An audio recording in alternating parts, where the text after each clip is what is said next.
I've titled this lecture, Revolutions, Tyrants and Wars. It sounds like a terrible title, but that's exactly what it's about.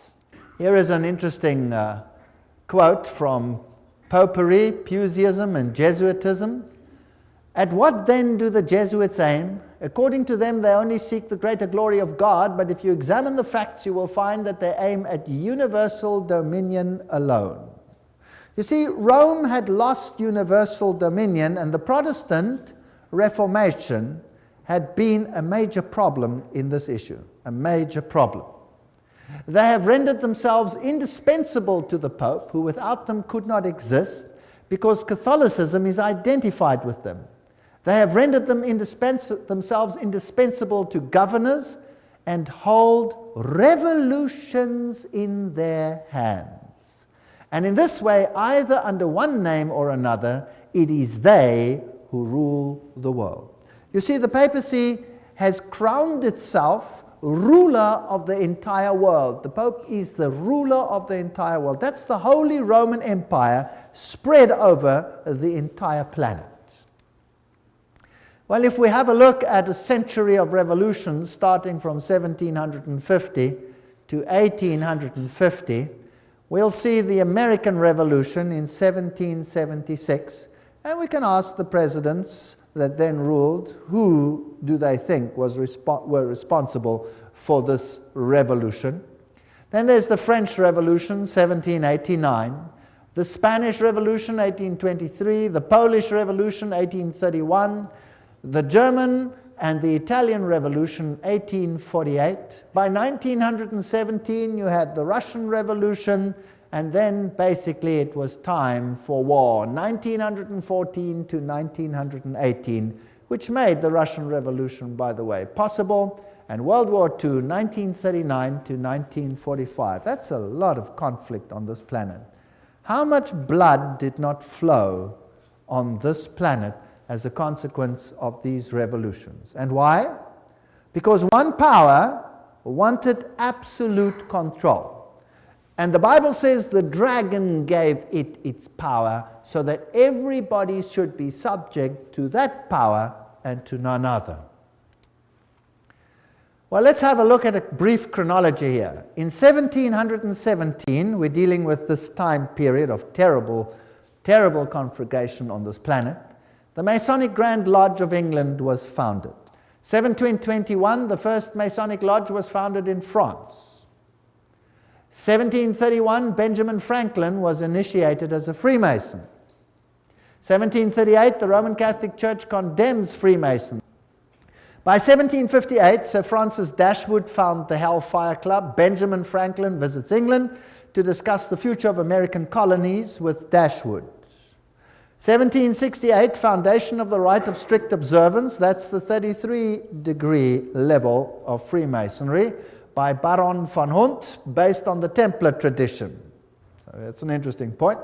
And then Frederick of Prussia, Frederick the Great, I don't know what was so great about him, but nevertheless, founded the Order of the Architects of Africa and uses the title Illuminati to describe his neo-Masonic lodges. So that's just a brief history as we're going along. 1770, Benjamin Franklin was elected Grand Master of the Nine Sister Lodge in Paris. 1771, Grand Orient Masonry was founded in France. 1776, Order of the Perfectibilists, or Illuminati, was founded. Notice they call themselves perfect. The American Revolution starts. So by 1776, they had put everything in place. 1778, Peter I founded the Secret Circle. 1785, Grand Masonic Congress allegedly plotted the French Revolution. The Illuminati was banned in Bavaria, or went underground there.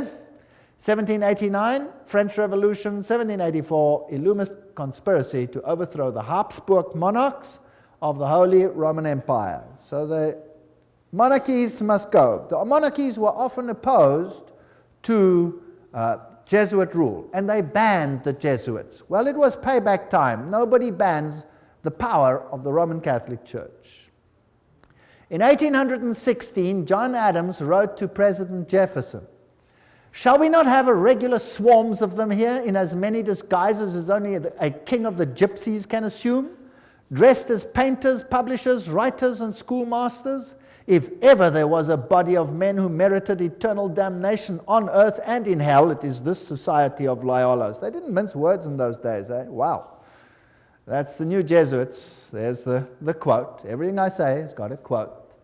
Now, many writers warned of this great conspiracy of the Jesuits. Samuel Morse, remember, the founder or the inventor of the Morse code, wrote, "The author undertakes to show that a conspiracy against the liberties of this republic, the United States, is now in full action. Under the direction of the wily Prince Metternich of Austria, who, knowing the impossibility of obliterating this troublesome example of a great free nation by force of arms, is attempting to accomplish his object through an agency, an army of Jesuits. The array of facts and arguments going to prove the existence of such a conspiracy will astonish any man who opens the book with the same incredulity as we did." So, those are the people that the presidents believed were behind all these conspiracies. President Abraham Lincoln himself said the Protestants of both the North and the South would surely unite to exterminate the priests and the Jesuits, if they could learn how the priests, the nuns, the monks, which daily land on our shores under the pretext of preaching their religion, are nothing else but emissaries of the Pope, of Napoleon III, who was a high Freemason, of course, and other despots of Europe, to undermine our institutions, alienate the hearts of our people from our constitution and our laws, destroy our schools, and prepare a reign of anarchy, here as they have done in Ireland, in Mexico, and in Spain, and wherever there are any people who want to be free. That's quite a statement.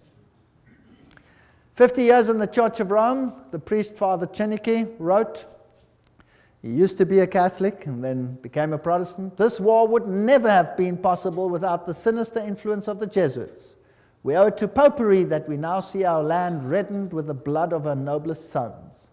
Abraham Lincoln, 1865, 16th President of the United States. Lincoln's private letters that were burnt by his son Robert, restated by Charles Cenicky, who was the personal confidant of the President. In a letter dated 22 January 1870, Mazzini wrote to Pike. Now, Albert Pike is this high Mason who wrote the manual, if you like, of Scottish Freemasonry. He said the following: "We must allow all of the federations to continue just as they are. It must appear as things are as they were in the beginning, with their systems, their central authorities, and diverse modes of correspondence between high grades of the same right, organized as they are at present, but we must create a super right, which will remain unknown, to which we will call those Masons of high degree, whom we shall select. With regard to our brothers in Masonry, these men must be pledged to the strictest secrecy. Through this supreme right, we will govern all Freemasonry, which will become the one international center, the more powerful because its direction will be unknown." Now, Albert Pike wrote a letter to Mazzini, and that was dated August 15, 1871, in which he propagated that there should be a world order, a one order where all nations are under the control of one central organization. And in order to achieve this, they planned the First World War, to overthrow the power of the Tsars in Russia, protector of orthodoxy, and bring about an atheistic communistic state. Did that happen?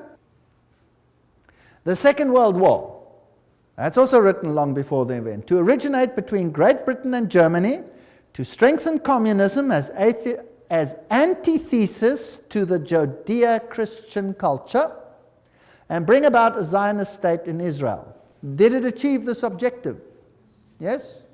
In fact, after this war, Israel, in its present form, was reinstated under the protection of Britain. And then, interestingly enough, a Third World War, a Middle Eastern war involving Judaism and Islam and spreading internationally. Well, here's another quote, just in case people don't like that quote. Mazzini with Pike developed a plan for 3 world wars so that eventually every nation would be willing to surrender its national sovereignty to a world government.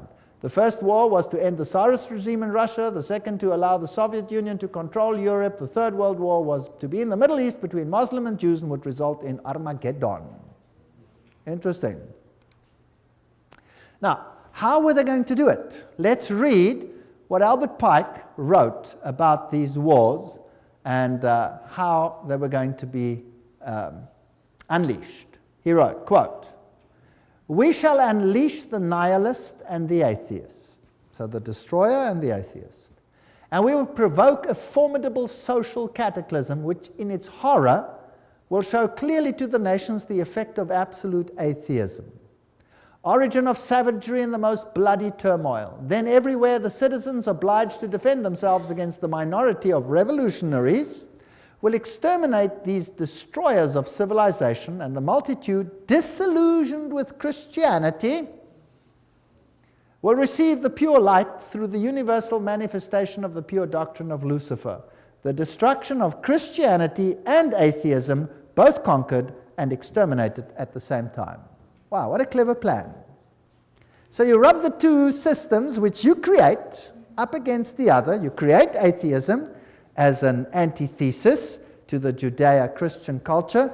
You have these two clash until they rub each other up, and then out of that you will get a new world order where you have a new religion which is far more esoteric and actually honors Satan. Isn't that a rather clever plan? Well, it's very successful. That is why ordo ab cao is the verse, if you like, that Freemasonry uses. This is one of their documents, remember, that I photographed in a Masonic lodge. And Weishaupt is the father of Jacobinism. You will remember that we spoke about that in Revelation chapter 11. And Jacobinism was the power that propagated the French Revolution. And we did this in Revelation chapter 11, where the Bastille was stormed, liberty leading, the goddess of reason was enthroned instead of Christianity. So Christianity was removed and another reign began. The monarchy was deposed, and Louis and his wife lost their heads, the beheading of Marie Antoinette, and that put an end to that monarchy. Then Robespierre, he headed the Jacobin clubs, and a reign of terror commenced, which in its bloodshed and its violence rivals anything that we have seen to date. The great philosopher, if you like, of the French Revolution was Voltaire. Now you can look it up in any Encyclopedia Britannica. They will tell you who Voltaire was. He was a Jesuit. They will say, of course, he was a renegade Jesuit that left the Roman Catholic Church to write against it. No, no, no. He was just playing the role perfectly, because they were setting up an antithesis. Do you remember the promise that a Jesuit makes? That I will take either side and do it perfectly, as long as in the end the Mother Church wins. The social contract: man is born free and everywhere is in chains. One man thinks himself the master of others, but remains more of a slave than they are. That's true. But what if you created the slavery in order to create the misery, in order to create the revolution? Isn't that possible? So the philosophers come together and they write a new constitution for this planet called Human Rights. The Declaration of Human Rights, 1798. Declaration, Human Rights. You have the all-seeing eye of Lucifer. You have the serpent with a tail in the mouth, the life-giving serpent, the eternal serpent. And you have this funny little Jacobin hat over there on the end of the spear. If you look at the whole thing over there. And then you have this bundle of rods tied together, which are called what? Do you remember what they were called? Fasciae. Fasciae. Bundle of rods tied together. And on top of the fasciae, you have this funny little hat, which was the Jacobin hat. And that's what it looked like. There's a better representation of, also known as the Phrygian cap, once worn in ancient Rome by emancipated slaves as a mark of their freedom, and adopted in the Revolution as the red cap of liberty. Well, that's what they tell you. That's for the Goyim. Let me tell you what it really is. There it is. This is the god Mitra. And there he is slaughtering the bull. And he's using a dog, a snake, and a scorpion, which has got hold of the more delicate parts of this bull. And he's destroying him with unclean animals. This is a war against Christ. Now let's have a look on the side. What does his hat look like? It's the Phrygian hat. So this is Mithraism. And Catholicism is Mithraism. Mithraism was the religion of Persia, it was the religion of Rome, and it is the religion of the Roman Catholic Church. There are 7 grades in Mithraism. The highest grade is called Father. And then you got a congregation. Now, who in the Catholic Church has a congregation and is called Father? The priest, right? And he could be a member of various groups, and so can Catholic priests. They can be whatever. They can be Jesuits, they can be Franciscans, they can be Dominicans, they can be members of various other orders as well. So Cyrus the Great was the first one to bring out a human rights charter. Now the mortal wound, as we had discussed it in Revelation chapter 11, just to refresh your memory, 21 February 1798, Pope Pius is dethroned by Napoleon. His ring was torn from his finger and he died in exile. Now, think about this. If Napoleon was a Freemason, then he was under control of whom? Of the Jesuit order. So, who sent Napoleon to Rome to take the Pope captive? The Jesuit order. Why? Well, I've thought about this a lot. Within the Roman Catholic Church, there are numerous orders, and there has not always existed perfect harmony. In fact, the Jesuit order slowly took control of all the orders. The Knights of Malta, for example, did not lightly give up their power seat, but are now subject to the Jesuits. The Dominicans were at loggerheads with the Jesuits. For example, the papacy took the Inquisition away from the Jesuits and gave it to the Dominicans, which created tremendous tension. And in the French Revolution, it was the Dominican order that was destroyed there, not the Jesuits. They controlled the issue. So there were some issues within the church itself that also had to be sorted out to get complete control of the situation. It was even so that at the Council of Trent, many a Roman Catholic stood up and said, the Word and the Word alone. Don't think that everything in the Catholic Church has always been negative towards the Word. No. And Martin Luther must have made an impact as well. And so there were many that weren't in line. So the church itself needed a purging. And then there was another problem. And this problem was this, that the Reformation had fingered Rome as the Antichrist. Now, if the Reformation fingers Rome as the Antichrist, any move that seems to emanate from Rome will be looked at with what? Suspicion. So why not destroy the papacy, apparently, and then resurrect it and at the same time purge it of everything that is contra, and then resurrect it as a final power in complete control of these organizations. Does that make any sense? That would be a neat trick. And then anything that happened thereafter with the weak little papacy over there would be disregarded. It cannot be from them, it must come from elsewhere. That is how secret societies work. They walk behind fronts, behind fronts, behind fronts. So let's see what happened. By 1804,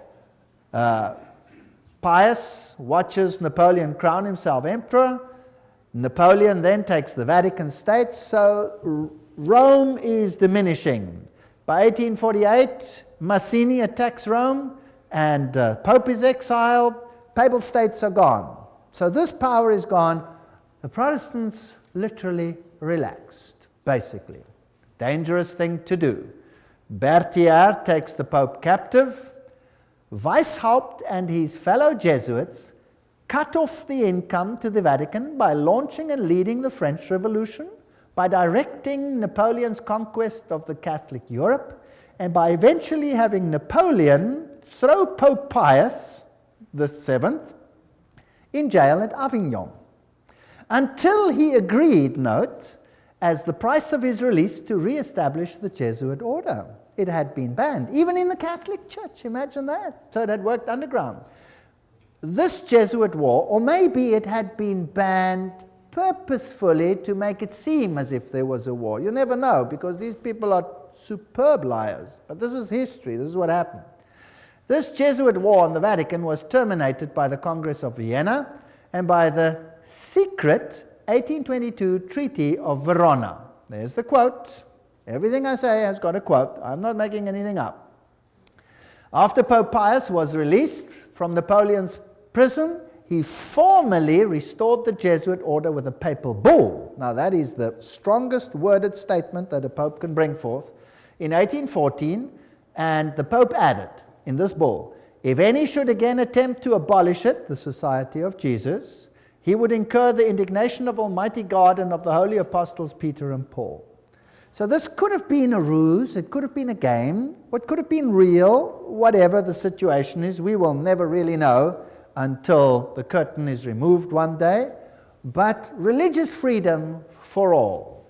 And revolutionaries take to the streets and do what they feel they have to do. Joseph Bonaparte, here he is, 1768, 1844, King of Spain, and he was Grand Master, Grand Orient in France. So here you have all the Masonic connections. This comes from the Masonic book, Masonic sources. Napoleon, himself a high Freemason, is now waging war in the whole of Europe, cleaning up the monarchies, and then he has a war with England. Now, who controls England by this stage? The Freemasons. So we have a Battle of Waterloo, and these are the generals that fought on the two sides. Michel Ney and E. von Grouchy, they are on the side of Napoleon. High Freemason, Napoleon, High Freemason. On the other side, you have General Blücher. Those who are German will know a statement that goes, "Ran wie Blücher an der Katzbach," which means, General Blücher at the river Katzbach, he gave Napoleon blazes. High Freemason. And G. von Schnarrenhorst, High Freemason. They were all Freemasons. So this war, was it really a war, or was it a planned war?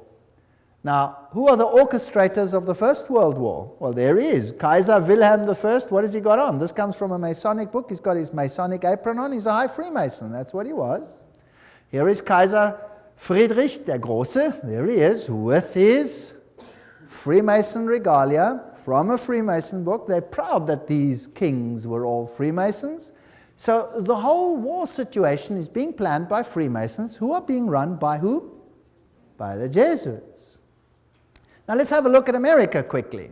Here is this grand building, the Capitol. There is the foundation stone, and it says, laid Masonically, September 17, 1932. Okay, so by that time, America was ruled by Freemasonry. Of course, the people are totally unaware. The institutions continue as before, but they are all being infiltrated. If you look at the architecture, the eagles, the symbolism, what you have is sun worship. You have Mithraism displayed here. The street plan of Washington is Masonic. You have the upside-down goat of Mendes in the street plan. Then you have the compass and the set square, and everything is in blocks of 13, and the Masonic temples are on the 13th Street, etc. The whole street plan of Washington is Masonically laid. So it's dedicated to Lucifer. Of course, the people are unaware of this. The White House is then built with this tremendous stela over there, the height of which is 555 feet. Not 666, that belongs to someone higher in Rome. This is 555. And isn't it interesting that 555 is the number that Hollywood uses? Have you ever heard when they say, what's the telephone number on any TV program or any one of those? Oh, it's 555, blah, blah, blah, blah, blah. Have you heard of that? It's dedicated to Hollywood. By the way, at Hollywood is the wood they use to make a witch's staff. So it's dedicated to Lucifer. It's witchcraft. But that's just besides the point. So here is the stela. Who laid these foundations? The Freemasons. So let's ask them what it means. Here is the Encyclopedia of Freemasonry. You're going to get a better source than that. Obelisks were originally erected in honor of the sun god. The connection comes from the Egyptian worship of the phallus. So there stands a male, whatever, in the White House. So we don't have to go. It's dedicated to Osiris and to Isis. And anyway, that is the structure over there.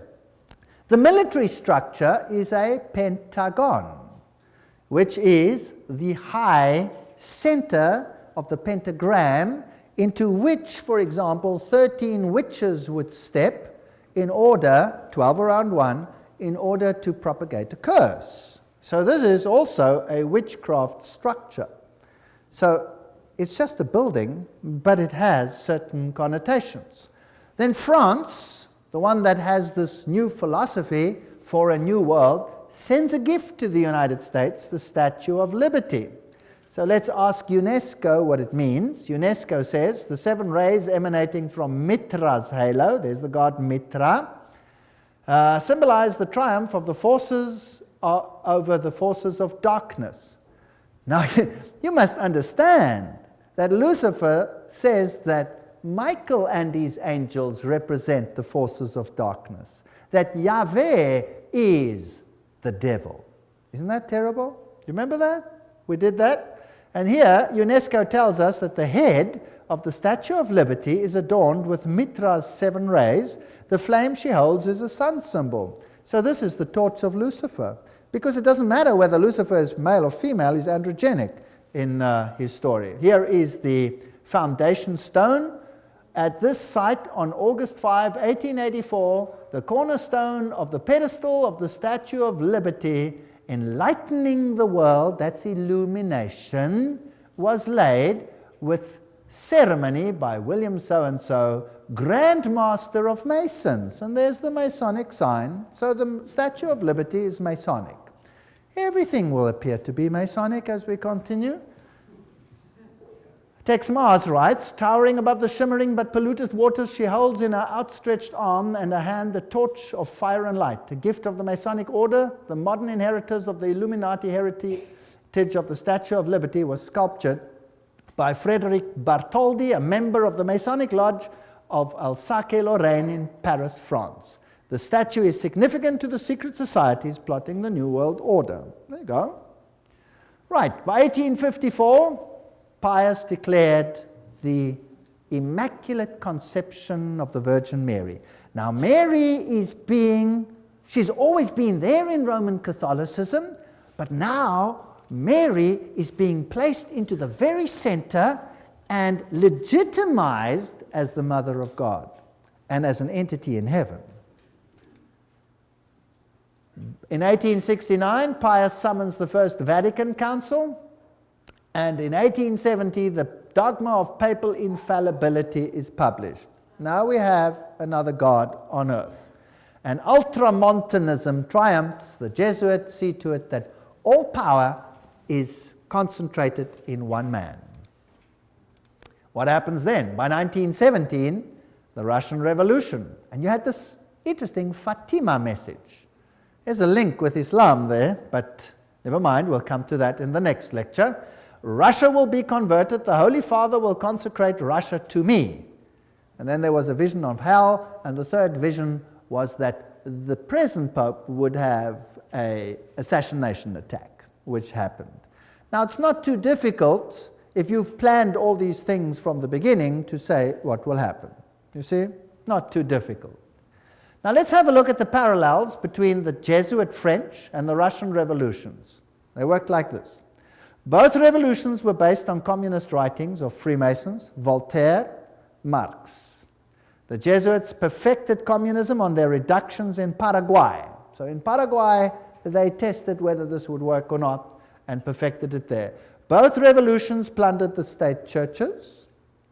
Both revolutions ended the monarchies. Both the Bourbon and the Romanov dynasties had expelled the Jesuits. Both of them were gone. They weren't going to take this chance again. Both revolutions produced republics in form, but absolute monarchies in power, controlled behind the scenes by the people that were now in control. Both revolutions declared atheism as the religion of the state. Both revolutions carried out a reign of terror by an inquisitional secret police. And boy, was that some reign of terror. Millions died. Stalin is personally responsible for the death of millions of people. Both revolutions resulted in military dictators responsible for the elimination of dissenters. Exactly the same pattern. If it works once, why not use it again? The lesson learned on these Platonic republics there in Paraguay provided the groundwork for Marx's Communist Manifesto, by which every nation on earth would be reduced to granny reductions, thereby destroying the white Protestant middle classes while restoring the communal feudalism of the papal Caesar's dark ages. That's just a quote. Well, it's a bit sharp, but it more or less sums it up. So Karl Marx, by 1844, wrote the Communist Manifesto. That's when he wrote it. That's when it was published, 1848. By 1928, Papal Nuncio in Germany leads the Catholic powerful center party to the right and helps skyrocket Adolf Hitler to power. Now, who's Adolf Hitler? By 1929, Pius disbands the Catholic Party. It's done its job, and people are ready to vote. And in the same year, he crowns himself sovereign ruler of the world. What arrogance. Now the Pope is sovereign ruler of the world. In the same year, he signs the documents. Now a ruler has to have a country, and he gets his papal state back, the smallest state in the world. And the papacy now again qualifies as a political entity. Now, it had been dead, it was no longer a political entity, so the beast was mortally wounded, and now it gets its power back, and now it qualifies as a beast again. Its wound was healed, isn't that correct? That's why the San Francisco Chronicle, almost quoting the Bible, says that while they signed this document, the wound was healed in this display. Now we're ready for war. 1934. In Yugoslavia, an organization called the Ustashi is formed. What a disgusting organization. Founded, and they assassinate King Alexander of Yugoslavia. Now, the Ustashi is a military organization with basically Nazi features, and they slaughtered the Serbs. They slaughtered the Orthodox people and forced them to become Catholic or to die. One of the two. And nothing is ever said about this tremendous slaughter that took place over here. 1941, Croatia declares itself independent, and the slaughter begins. This is the man who is now Pope, Cardinal Secretary of State, Eugenio Pacelli. There is his family, all of them Masonic connection, and of course, they have the Banco di Romano at their disposal with Rothschild money. This man, does he have Masonic features? Yes. Here he is at his election. His cell number was 13, a very important number in Freemasonry. There he is in the Masonic triangle stamp that they produced. There he is with the Masonic sign, just as Anthony Sayer had it, and something else. From then on, the papacy wore the ephod, the little plaque that was also worn by the priests of Israel. Now, let's ask Albert Mackey, a 33-degree Freemason, to quote to us what this means. He says,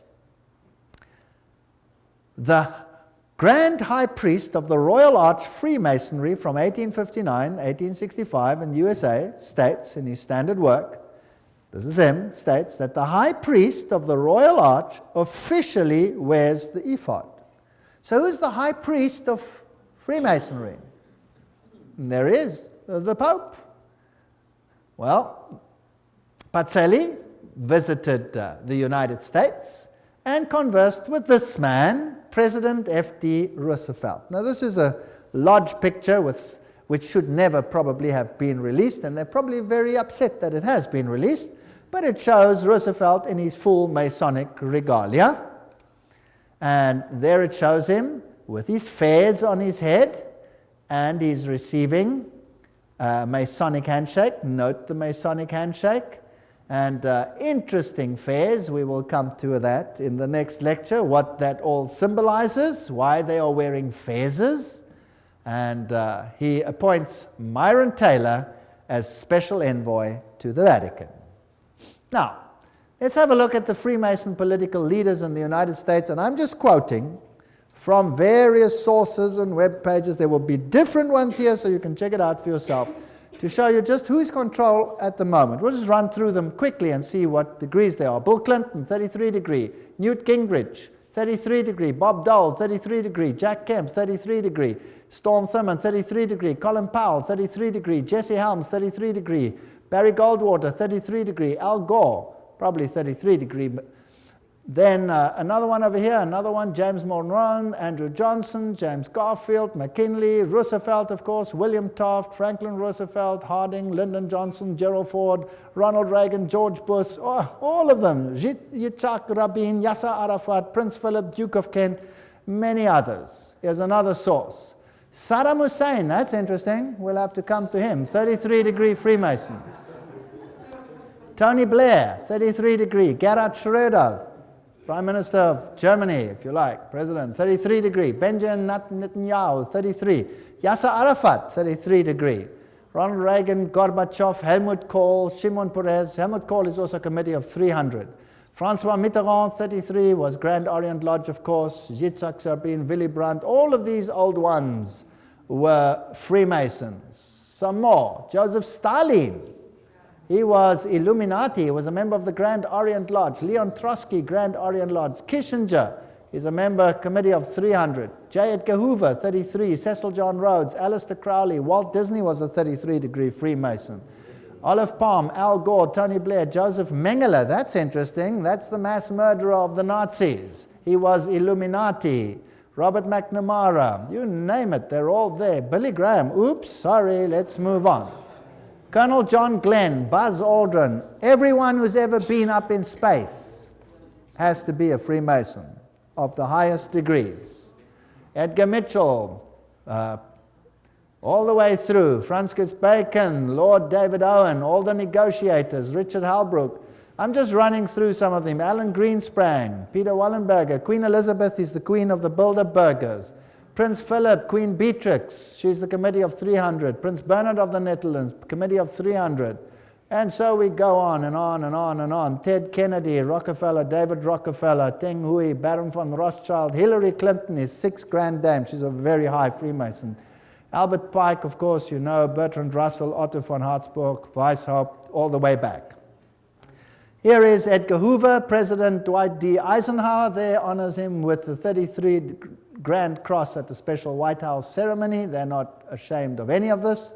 Here are just about all the presidents of the United States in the presidential gallery of the lodge. I photographed this myself. I went into the lodge, I went into the presidential gallery, I photographed each one of these. And then, me? Not me. Anyway, there they all are as Freemasons. If we look at the American dollar, some very interesting things happened under the time of Roosevelt. There is this symbol on the dollar, there's that symbol. We haven't got time for all of this. In God we trust, one. If you look at this symbol over here, it says, Annuit Cuptus Novus Ordo Seclorum. If you intercalate the hexagram, then you'll have this A-S-N-O-M, which is a scrambling of Mason, Mason.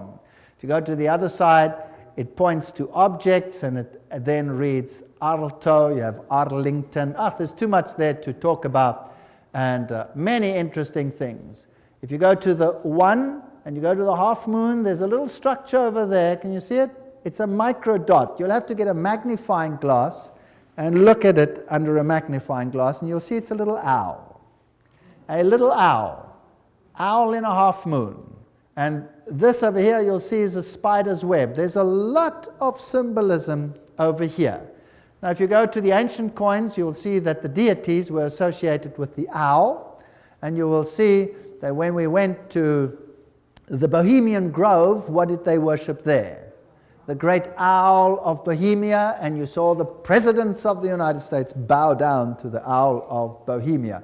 Quite a scary business. Now, looking at this symbol, you have the all-seeing eye of Lucifer. It is not yet on the base of the triangle. When it is placed on, he will have his kingdom. But that is Lucifer, annuit coptus, he God, novus order seclorum, new order of the ages. There are 13 levels over there. The bottom one is the date of the founding of the independence of the United States, but it is also the founding of the Illuminati. You have the spider's web, symbol of the new age.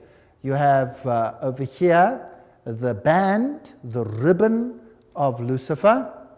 You will see it over here in this Roman Catholic Church, where you have Anubis, the phoenix, symbol of Jupiter, the god Jupiter, and the skull and crossbones, and there you have the ribbon. You see it? Associated with Jupiter. That's on the flame.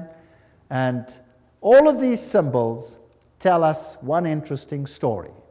On the other side, you have this symbol. There are 9 feathers, there are 13 spears, there are 13 leaves, there are 13 pentagrams shaped in the form of a hexagram. You have the eagle. You have this statement over here, a pluribus unum, out of many one. We're going to reunite all nations. So that's the symbolism of a new world order on the dollar. The world is going to be united under one central government, and that government is going to be in control of Lucifer, not Jesus Christ. Although Jesus Christ, of course, knows about it, permits it, and is ultimately in control. He tells us ahead of time that this is going to happen. And then the end of the story is that Jesus will reign on this planet. Revelation 13:11, and I saw another beast coming up out of the earth, and it had 2 horns like a lamb, and he spoke like a dragon. We're going to deal with this prophecy in detail in another lecture. It exercises all the authority of the first beast, which we will find will be Roman Catholicism before it, and causes the earth and those that dwell in it to worship the first beast whose deadly wound was healed. So here was now a Protestant ally that would enforce papal doctrines. But that's in another lecture, complete lecture, called Two Beasts Become Friends. If we look at the architecture even, it is interesting. That is St. Peter's. That is the Capitol building. The architecture is identical. Of course, the building itself was designed, the American one, by Freemasonry. And Freemasonry is in control by whom? The Jesuit order. Now let's have a look at some of the symbolism over there and some of the interesting issues. We are now ready for the Second World War, and the 3 main role players of the Allies are this man over here, Winston Churchill, and he was a what? 33-degree Freemason. We saw Roosevelt in his full Masonic regalia. He was a 32 or 33-degree Freemason. And then we have Stalin, who was, of course, Grand Orient member, so 33-degree Freemason. They're all on one side. Extract from a report by Ambassador Harriman in Moscow to the State Department, June 30, 1944. Stalin paid tribute to the assistance rendered by the United States to Soviet industry before and during the war. He said that about 2/3 of all the large industrial enterprises in the Soviet Union had been built with United States help or technical assistance. The other third had been Britain. So who built the USSR? Who built it? The West. The West financed it and built it. Here you can see Winston Churchill in his Druid Masonic Lodge with all his Druid fellows around him. So these are genuine facts. This isn't just conjecture. What about the other side? Hitler.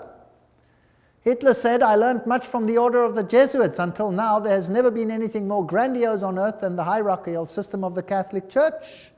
I transferred much of this organization into my own party. The SS was constituted according to the Jesuit principles. Himmler, head of the SS, was closely associated with the Jesuits through his father and brother. Hitler said of him, 'I can see Himmler as our Ignatius of Loyola.' And Joseph Goebbels was also a trained Jesuit." So, the two sides, who controls them both? The same parties. This is called thesis, antithesis. Goebbels, Himmler, these people were Jesuits. They were fascists. Adolf Hitler, fascist, using the symbolism of the sun god, the Maltese cross, the symbols of the sun god. Here he is with Hindenburg himself, of course, a Freemason. This thing is all entirely planned. Gaining the youth on his side. One of the principal Catholic personalities to help Hitler to power was Franz von Papen. And Franz von Papen, of course, leader of the Catholic Party, helped to skyrocket Hitler to power. So the Catholic Church skyrocketed Hitler to power. And these are posed pictures. They have Masonic meaning, but we'll get to that later. The Reichsadler, chosen as the symbol, Masonic symbol. And the supposed happy alliance in the beginning, which then deteriorates. Here you see the salute with the Masonic activities associated with it. Here he is together with the church leaders, and here you can see the cardinals giving the Heil Hitler salute. So the church was very much involved with the Nazi movement. There is a bunch of cardinals giving the Heil Hitler salute.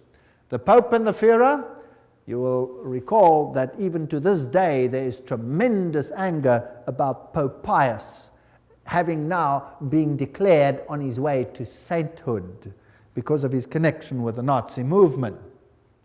Well, here is the new Reichsbischof Ludwig Müller, the Protestant one, who greets Adolf Hitler with a nice handshake. The previous one, the previous Protestant bishop, no longer lived because Adolf Hitler had him executed.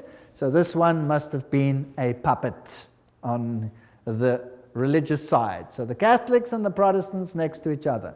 Now understand the war. Let's think about the war. Who is the problem in terms of the Roman Catholic Church? Firstly, the Orthodox Church in the East had been a problem. The First World War sorted that out. The Tsar had been removed, and the Orthodox Church had been subjected, as were all the churches, to make it look right, by atheistic communism. But the leaders of communism were all Catholics. In fact, I have traveled in many of those countries, and the old people all told me, now we understand why the leaders of the communist regimes, why they all attended the Catholic Church. Why, if they were all atheists, were they such good Catholics? Well, this mighty army is built up, but Germany is divided. The north of Germany, and particularly the east of Germany, is all Protestant. They're Lutherans. And they are skeptical of the papacy. Whereas the south of Germany is all Catholic. In the Orthodox countries, like the entire USSR, you have the Orthodox Church controlling the mindset of the people. Now, since the takeover of communism, that has been reduced or subjected, and the Orthodox Church has been subject to the state. Now comes this mighty war. The symbols being carried here are the symbols of Lucifer. They're also used in Theosophy. There you can see them. There's the swastika, the All seeing serpent, and Adolf Hitler himself was a tremendous occultist. Of course, as a Jesuit insider, he would be, but of course, his outer garb of religion was Catholicism. You'll find the same swastika on the foot of Buddha, and as I recall, as I told you before, it was a Jesuit priest, Father Stempfler, not Hitler, who really wrote Mein Kampf.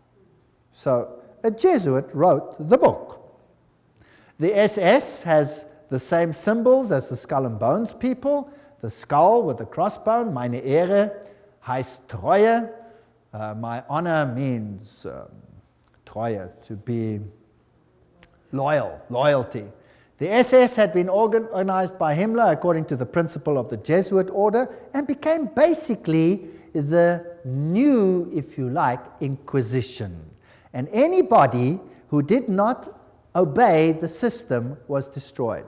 Now we read much in the literature about 6 million Jews who were destroyed. But we read nothing about 2.5 million of the most brilliant people in Germany, all the professors, all the intelligent, highly educated Germans who were killed by Adolf Hitler. You see, thinking people cannot be tolerated in such a regime. Downgrade the mindset. We must have serfs and elite, Goyen, catechumens, cattle, and then the super illuminists. How irritating. Remember that the Jesuit magazine, Civiltà Cattolica, house organ of the Jesuits, says quite frankly, fascism is the regime that corresponds most closely to the concept of the Church of Rome. Fascism is fascinating, excuse the pun. Fascism has one central leader. You see, Pope eventually, one central leader, total control over the people, yet the people believe that they are free because they are getting everything that they require. Unlike communism, they may have property rights, but the property rights are qualified, and I'll come to that in a later lecture in case you are duped into that. Now here are these fasciae. Let's have a look at them. The bundle of rod accompanied by an axe or a spear, which symbolizes power over life and death, carried by the Roman official as symbol of authority. Under the Republican conflict or praetor, starting on an expedition, he took his vows on the Capitoline Hill, where the Vatican sits today. This is very symbolic. He acclaimed imperator, in other words, leader by his troops. He decked his fasci with a laurel, and on his return deposited the wreath upon the Capitoline Hill. Everything leads to Rome. Fascinating story. So where you find the fasciae, you must know that Rome is behind it. Fascist regimes use the fasciae. So fasciae can look like that with an axe, or the axe can go through, or it can be a spear like it was in the French Revolution. These are fasciae. Now, where do we find the fasciae? Well, in 1888, campaign poster of incumbent President Grover Cleveland, Benjamin Harrison defeated them, but later he won. Cleveland was re-elected to a non-consecutive term. There his eagle is standing on 2 fasciae. See it? Fascism, hidden in the United States. Do you know the United States should be as far as the East is from the West from fascism, isn't it? Well, isn't that fascinating? The US Capitol building, if you go right to the tippy-toppy, that's what you have. Fasciae, fasciae, fasciae, fasciae. So the United States eventually is going to become a fascist state. Nobody would have believed that 50 years, 100 years ago, 10 years ago, maybe not even 5 years ago. Today, what does it look like?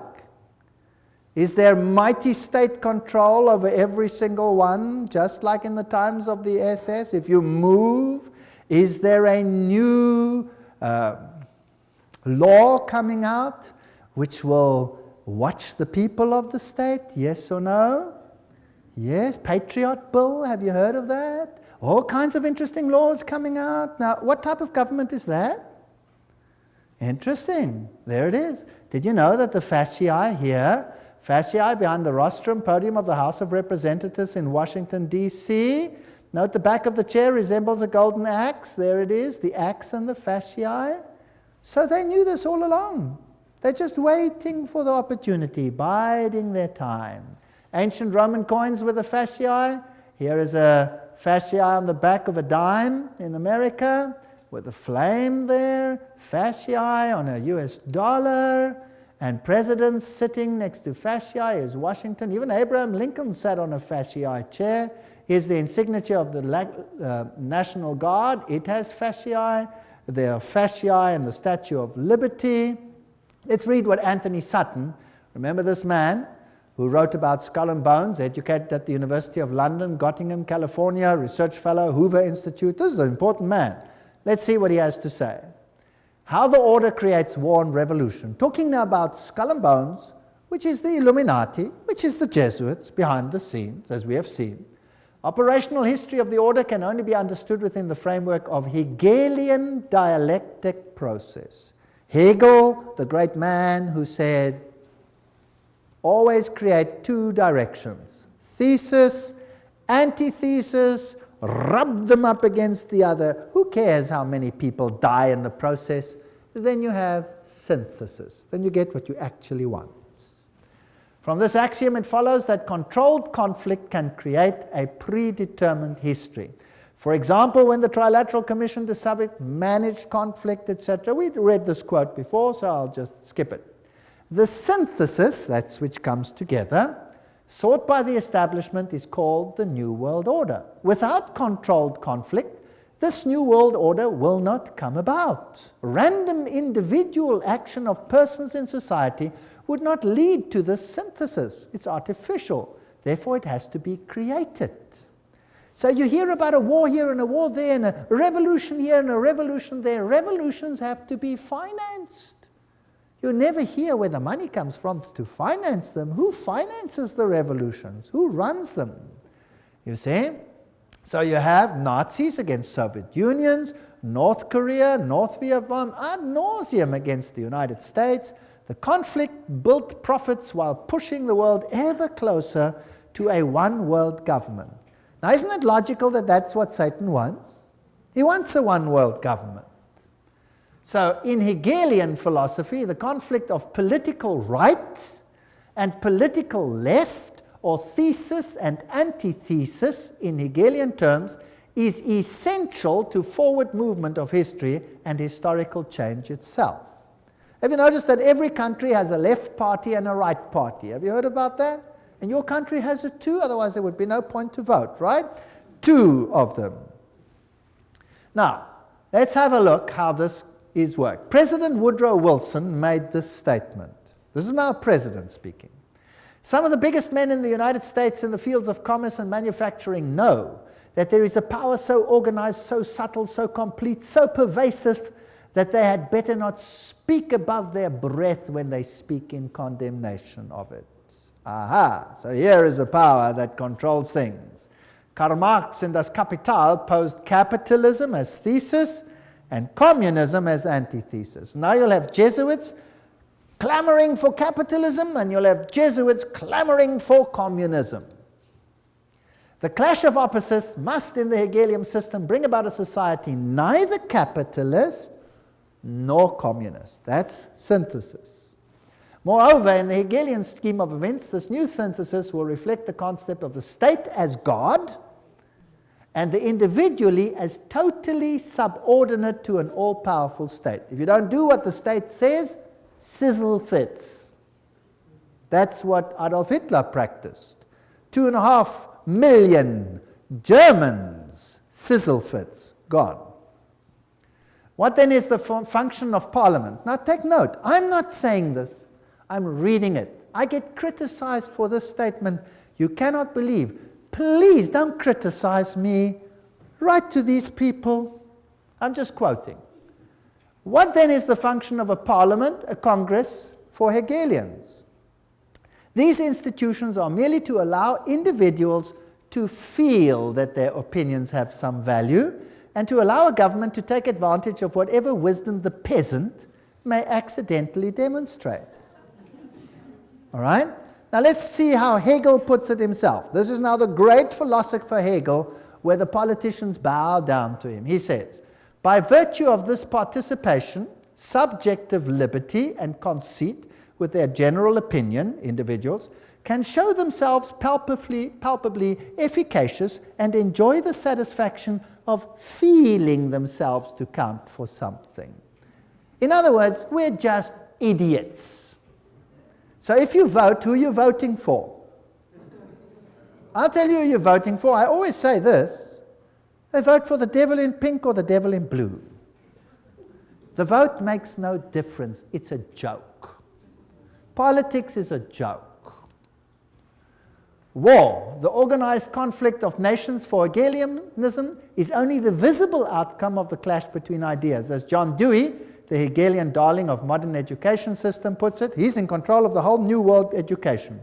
War is the most effective preacher of the vanity of all merely finite interests. It put an end to the selfish egoism of the individual, by which he would claim his life and his property as his own or as his family's.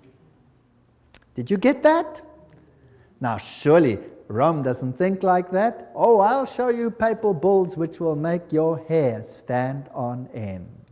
New ones. Compare this to the spirit and letter of the Constitution of the United States, which says absolutely the opposite. All right? So for these elitists, the state is supreme, and a self-appointed elite running the state acts indeed as God on earth. The rest are catechumens, cattle, goyim.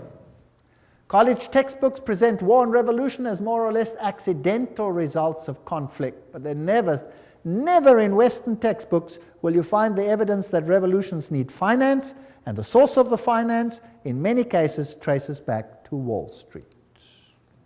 Operational vehicles for conflict creation, the key to modern history is in these facts. The elitists have close working relations with both Marxists and Nazis. They play on both sides because what they have created is just a game.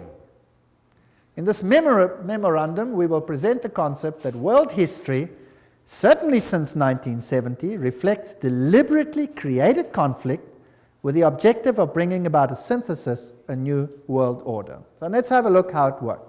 Here's the order. The thesis is Marxist Russia, Second World War now. The antithesis, Nazi Germany.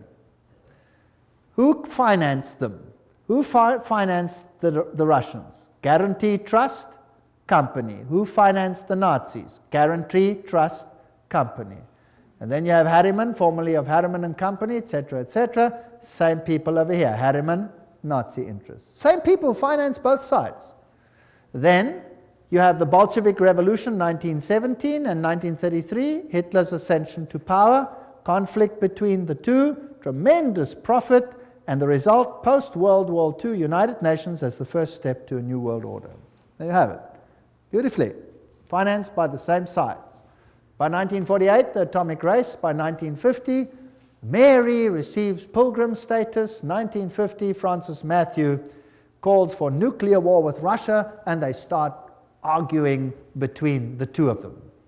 Notice how many were killed by Stalin. Among the 1,766,188 victims up to the beginning of 1922, figures obtained from the Soviet documents, nearly 5,000 were priests, teachers, nuns, etc. of the Greek church. As soon as the persecution extended to the millions of Lutheran, Reformed, Baptist, Methodist, and especially Mennonite Christians, the circulation of the Bible is not only strictly forbidden, but punishable by exile. So that's what Stalin did. Stalin killed millions. We hear of 6 million Jews. Well, think in terms of 30, 40, 50 million people when you think of Stalin, the greatest mass murderer this world has ever seen. And Foster Dulles, President Kennedy, what is the story there? Well, here is Kennedy, and he's married to this young lady, Jacqueline Kennedy, and they are setting up the United States for a tremendous conflict in the end, and every president has to play the game. Eventually, this president dies, and this one takes over, Lyndon Johnson. But did you know something interesting? A president has to swear on the Bible when he takes over. Did you know that Lyndon Johnson refused to swear on the Bible? What did he swear on? Lyndon Johnson is sworn in as president by Judge Sarah D. Hughes. Just hour after the assassination, Judge Hughes brought a small Bible for the swearing-in ceremony, but it was substituted for a Roman missal, mass book, that was found on the plane. So he swears on a Roman missal, he refused to swear on the Bible. Doesn't that tell you something? Isn't that interesting? I find that very interesting. Now, why did that president have to go? He was a Roman Catholic, after all. Is it possible that not all Roman Catholics are so easily duped? Here's the motorcade as it travels along.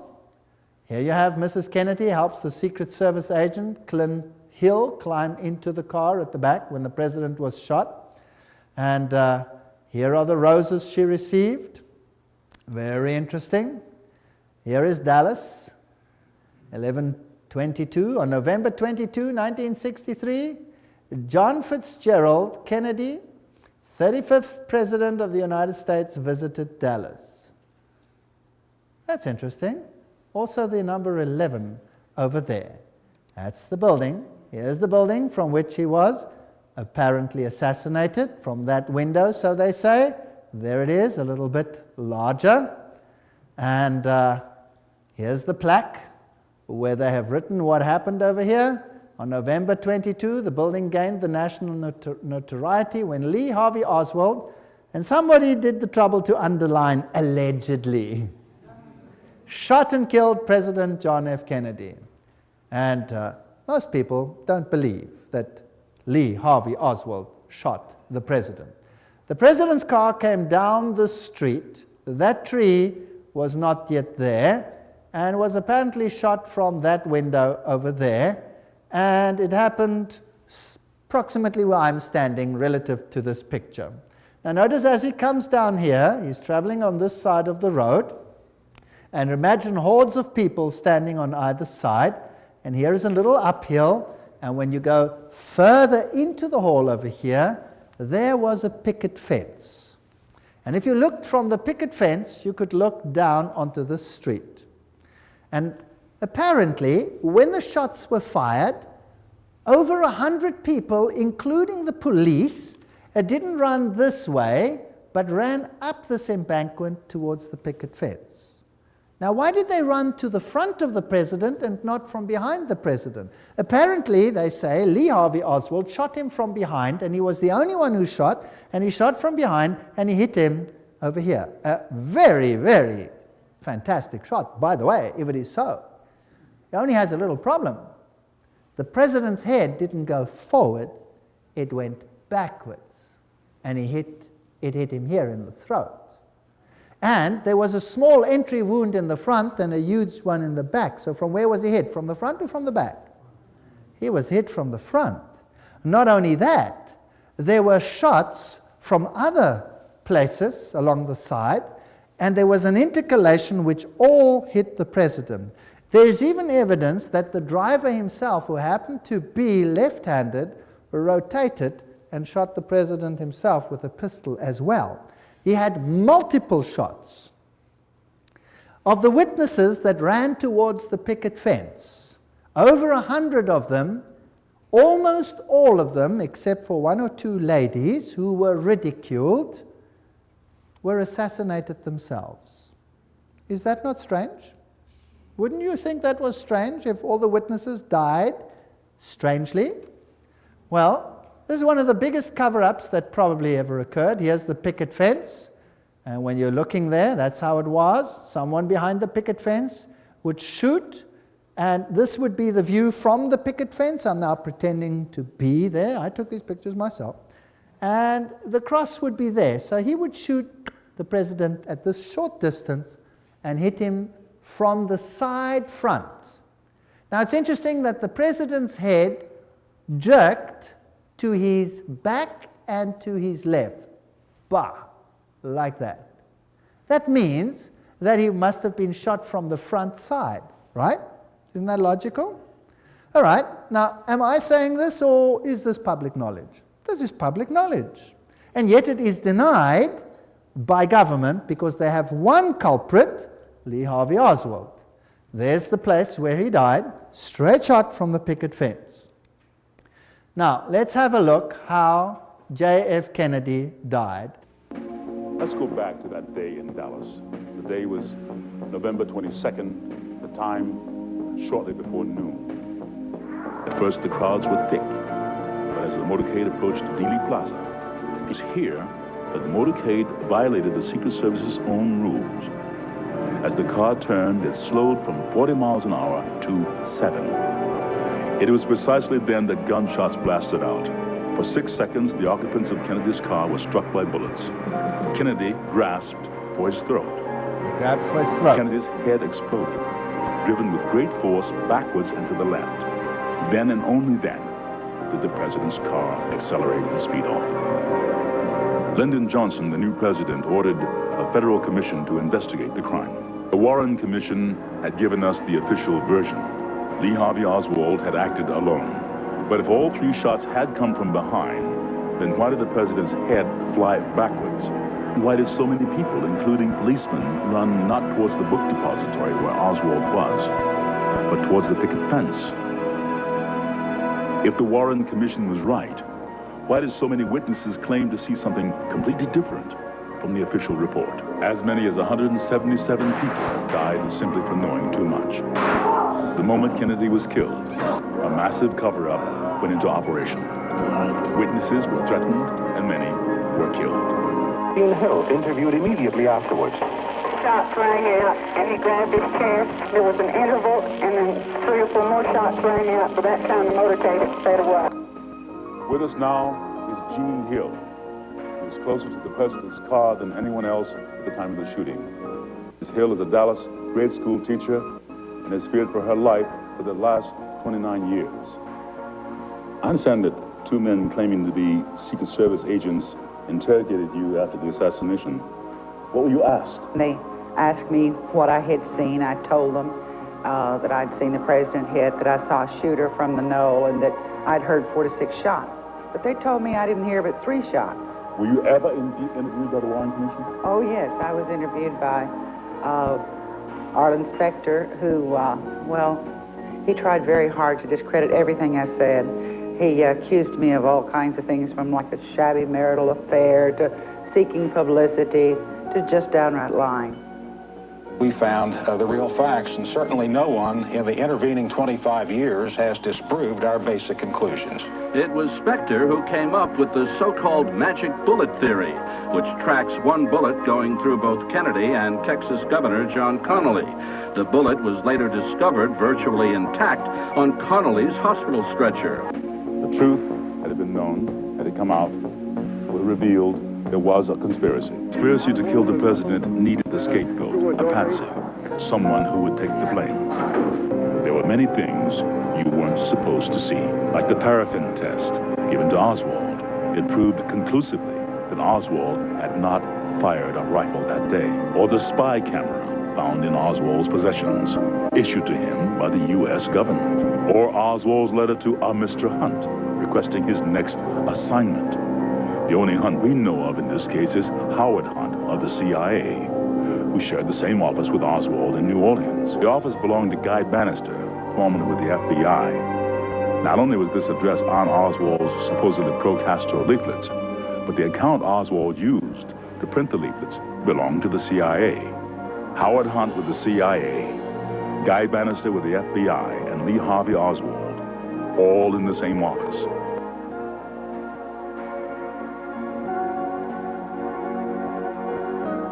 Kennedy's motorcade was arranged to make 2 turns, taking him directly into a triangulation. The first shot came from the picket fence. It hit Kennedy in the throat.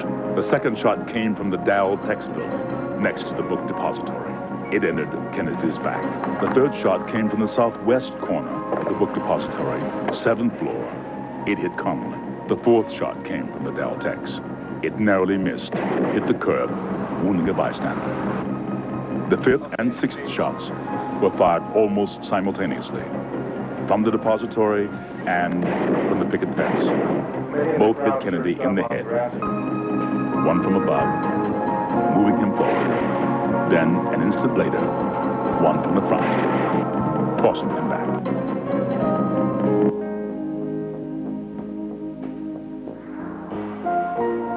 Here you see the passenger in the front turning back, looking at the president. Instead of jumping back to assist him, he turns forward. The driver's now rotating. The weapon comes into view and he fires. You'll see this repeatedly in these sequences. Kennedy's been shot in the throat. He's leaning to his left. The driver now begins to rotate. His left arm comes over his right shoulder and he fires now. Again, you see the driver rotate. You see the weapon come into view. He's rotating again. The weapon is in view. He fires. You can clearly see his head turning and his arm and the weapon extending into view over his right shoulder. One of the first activities of William Greer after the presidential limousine arrived at Parkland Hospital was to attain a bucket and a sponge and water and begin to wash the blood and brains off of the presidential limousine. There's a new theory about the assassination of John F. Kennedy. A government scientist says police audio tapes provide new evidence of a second gunman. If it could be proved that the sound on the tape was a gunshot and that, in fact, it came from the grassy knoll, then it would provide some evidence that there was a second gunman in addition to Lee Harvey Oswald. But so far, few who agree with the conclusion made by Thomas. Hello? Yes, Rick. Go ahead, please. Yes, I'd like to know why it's taken so long for this information and the truth to be exposed. First place, it hasn't been exposed yet, and I don't think it ever will be. Secrecy in government is designed for one purpose and one purpose only. Not to keep the enemy or the opposition from knowing what's going on, but to keep the American people from knowing what is going on. And all the evidence that exists, or might have existed, that would implicate the government in Kennedy's assassination, you can be sure that evidence is now destroyed. So even if everything is released now, the chances of solving the Kennedy assassination and attaching the blame to the guilty parties is almost impossible.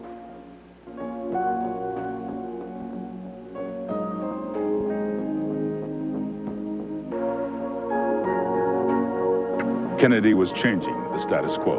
He decided he could no longer trust the CIA. He was transferring covert operations directly to the Joint Chiefs of Staff. Shortly after that, he fired Allen Dulles, who had been the Director of Central Intelligence since 1953.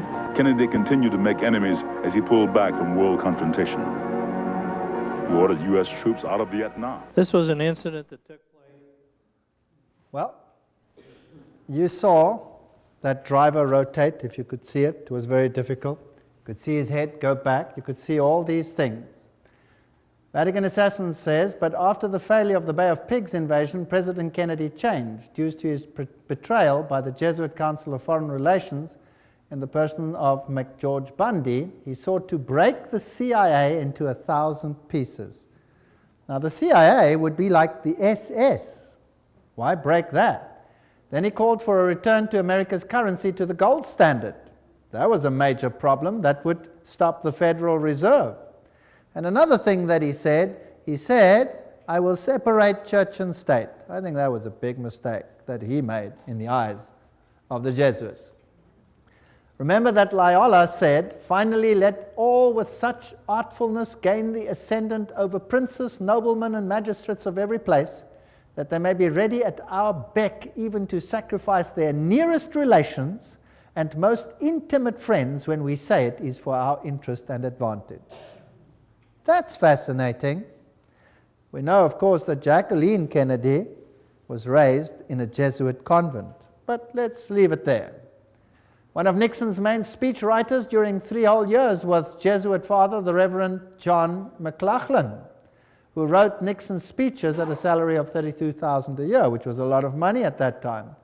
And the next president, one of the next ones, Gerald Ford, there's his own signature, 33-degree Freemason. I took this picture myself in the Masonic Lodge. There he signs it, 33-degree Freemason. These people are not who they say they are. And when we look at him, and we look at these handshakes that they have, and the Holy Alliance between the papacy and the United States of America, this is, by the way, a signal picture, and Reagan appointed this man to be representative to the Vatican. So by 1987, Pope John Paul visits the United States. President Reagan meets him and he says, As you exhort us, we will listen. This is not separation of church and state. For with all our hearts we yearn to make this good land better still. The Pope is quoted as saying, I come as a friend of America and of all Americans, Catholics, Orthodox, Jews, all men of goodwill. Well, interesting. Here he is together. This, by the way, also a Masonic signal picture, but we won't go into the details. That's also a Masonic signal picture. We won't go into those details. How do they plan their trips? Let's ask them. Here's Ronald Reagan planning his trip to this president of Russia. And then in September, Gorbachev proposed a pre-summit meeting in Reykjavik, Iceland. Washington agreed. The astrologer fixed the time and the date of departure, and at 9:45 on October the 9th, Reagan flew to Reykjavik. For instance, if you have very bad Saturn, you should cultivate Jupiter so that... Wow. He's now acting like Nebuchadnezzar. Let's call the astrologers to tell us when this meeting should take place. You know, the 11th is a very important date. Presidents die on it. Buildings collapse on it. It's very interesting. My Pope, Pope Paul II, I confirm for you as the Pope of my secret, the Pope about whom I spoke to the children during the apparitions, the Pope of my love and my sorrow. This is what Mary apparently said to the children at Fatima. This is the Pope of the secret, or this is Mary predicted that he would have an assassination, this Pope, and the modern channels through Father Gobi say that this is the Pope of the promise. Well, Malachi Martin, in The Keys of This Blood, this is a pontifical work, writes for a new world order had begun, and Pope John Paul would stride now in the arena of the Millennium Endgame as something more than a geopolitical giant of his age. He was and remains the serene and confident servant of the grand design. There's another Masonic language. He's going to be the head honcho, the main man. All this bloodshed, all these wars. In Germany, what happened? What did the war do in Germany, the Second World War? In Germany, the north of Germany was devastated. It was firebombed, which was illegal according to all conventions. They threw fire bombs on the north of Germany. Hamburg was gutted by fire bombs. Now, fire bombs don't just destroy military targets. What do they destroy? They burn human beings alive. So it was targeted to destroy the people. And then East Germany, the entire Protestant conclave was cut out and handed over to Soviet Russia for 2 generations of enforced atheism. Today there's no Protestant left anymore. Protestantism has been destroyed. The Orthodox Church has been subjugated. All of them are subject to Rome. Millions of Serbians died. Millions. It has been a slaughter in the last centuries such as this world has not seen. Why? To gain full control of the world. The Pope sits on the altar of Chorazim. This is when he visited Jerusalem and Israel recently. Israel. The backdrop depicts Christ with an open book that reads, "Love your enemies, I will come soon." What else do you see on his throne? An upside down cross. There's the Pope too with an upside down cross, symbol of Lucifer's victory over Jesus. This is a sad state of affairs, and we looked at the teachings of Illuminism, we looked at the teachings of the Masonic order, of the secret societies, and we saw that Lucifer was their god. They said so themselves. And what do we have to do? Come out of her, my people, that you not be partakers of her sins. I believe that we are on the threshold of history. I believe that the final events are unfolding. And I believe that we need have no fear, because God said that He would give them the opportunity to show their true colors. The final apostasy against God will end in the greatest victory the universe has ever seen, and the kingdom of God will soon be ushered in. If you thought that this was long in the future, I have news for you. It is at the door. Jesus is coming soon. Thank you.